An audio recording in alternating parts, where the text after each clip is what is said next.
Hello दोस्तों, स्वागत है आपका मेरे यूट्यूब चैनल पर। आज हम बात करेंगे एक ऐसी फिल्म की जिसमें रखे गए थे दो इंटरवल और दो इंटरवल होने के बावजूद भी फिल्म ने मचाया था तहलका। क्या था मामला, आइए जानते हैं। संगम भारत की पहली फिल्म जिसमें रखे गए थे दो इंटरवल। अपने दौर के शोमैन पुकारे जाने वाले निर्माता निर्देशक अभिनेता राज कपूर को अंग्रेजी के महाकवि, पोइट, ल्यूरेट, जिसे हम सरल भाषा में राजकवि भी कह सकते हैं, एल्फ्रेड टेनिसन की कविता इनॉच आर्डन दरअसल जिस कहानी पर आधारित है वो कहानी टेनिसन को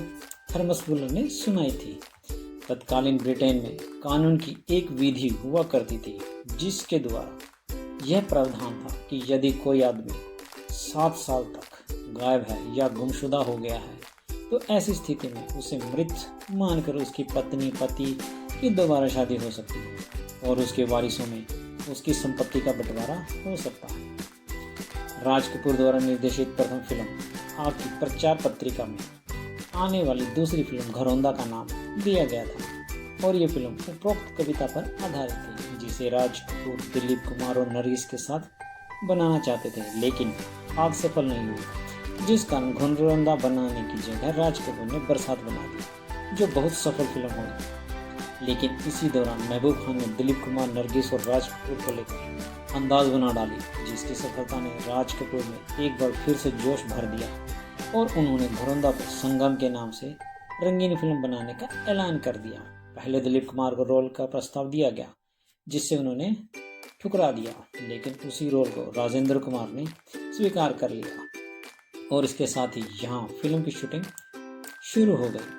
पहले इसकी कहानी विदेश में शूटिंग का कोई विचार नहीं था, लेकिन हौसले बुलंद थे राज कपूर के। संगम को भव्य रूप में देने के लिए राज कपूर अपनी नायिका वैजयंती माला के साथ पेरिस, वेनिस, रोम, लंदन, जिनेवा आदि में शूटिंग करना चाहते थे, लेकिन उस समय विदेशी मुद्रा से संबंधित कानून बिल्कुल अलग थे। सो भारत सरकार ने विदेश में शूटिंग की अनुमति इस शर्त पर दी कि जितनी विदेशी मुद्रा खर्च होगी उससे 4 गुना विदेशी मुद्रा इस फिल्म को कमानी होगी। यह शर्त सुनकर राज कपूर बहुत परेशान हो गए। विदेश में बसे भारतीय लोगों से संपर्क किया गया। जब यह बात श्रीचंद हिंदुजा तक पहुंची तो वो राज कपूर की मदद के लिए आगे आ गए। उन्होंने फिल्म संगम के overseas rights 1 lakh British pound में खरीद लिए। इस अनुबंध को प्रस्तुत करने के बाद राज कपूर को शूटिंग करने के लिए जो अनिवार्य आवश्यकता थी वो मिल गई। इस कारण हिंदुजा को लंदन में संगम लिमिटेड के नाम से एक नई कंपनी भी खोलनी पड़ी। यूरोप की शूटिंग भव्य रही जिसे पूरी तरह फिल्म में रखना जरूरी हो गया था, क्योंकि तब भारत के लोगों के लिए विदेश देख लेना ही बहुत बड़ी बात होती थी। वहाँ घूमने जाना तो बिरलों के बस की बात थी, आम आदमी केवल कल्पना कर सकता था। लेकिन विदेश के सदाबहार शहरों को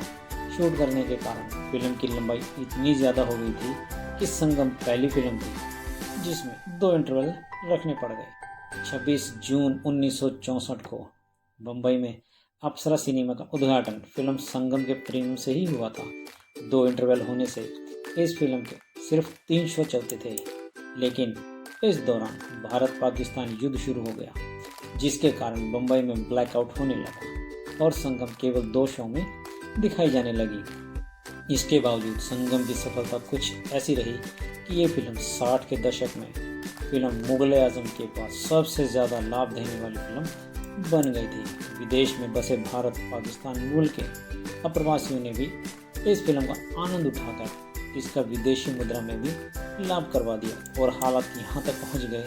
कि जब राज कपूर लंदन प्रीमियर के बाद मुंबई लौटे तो पहली बार उनके घर और ऑफिस पर इनकम टैक्स का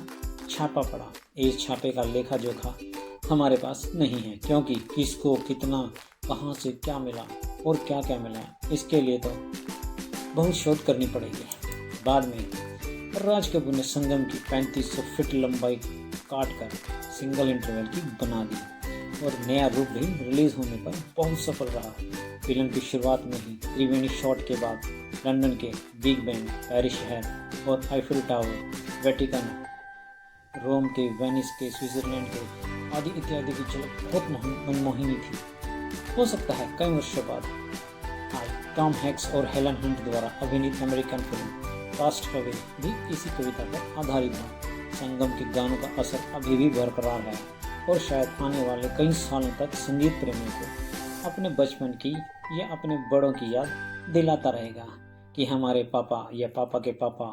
या पापा के पापा, मम्मी की मम्मी, हमारी नानी बचपन की ये गाने अपने बड़ों की याद आनंद दिलाता रहेगा कि हमारे गाने थे या पापा के वो महबूबा या पापा तेरे दिल के पास ही मेरे हमारी नानी को ये गाने तेरे मेरे कितना आनंद मिलता तेरे मन की गंगा और मेरे मन के गाने थे बोल रहा था वो महबूबा होगा कि नहीं तेरे दिल के हर दिल जो प्यार करेगा वो गाना गाएगा तेरे मेरे दोस्त ना रहा तेरे मन की गंगा और मेरे मन की जमुना का बोल रहा था मेरा प्रेम पत्र होगा कि नहीं तुम नाराज हर दिल जो प्यार करेगा वो गाना गाएगा दोस्त दोस्त अब तो प्रेम पत्र लिख मेरे सन वो मेरे सना हो गया है ये मेरा प्रेम पत्र पढ़ संगम के गाने सुना होना न जाने मेरी जिंदगी ने प्रेम पत्र लिख डाले अब तो प्रेम पत्र वो प्रेम पत्र जिनको लिखने सा हो गया है थे उन तक संगम के गाने इस बात की कोई गारंटी नहीं थी कितनों और ना कभी लिख डाले आज के लिए सिर्फ वो प्रेम पत्र जिनको सबका जीवन एक प्रेम पत्र जैसा जो उन तक पहुंचे या नहीं इस बात की कोई गारंटी नहीं थी और ना कभी याद दिलाना चाहे आज के लिए इस फिल्म के अंतिम बोल थे आप जो मोहम्मद रफी की आवाज पत्र जैसा जो तुम नाराज ना होना कि ऐसी मंगल कामना के नाराज ना होना कि तुम याद दिलाना चाहूंगा कि इस फिल्म के अंतिम बोल थे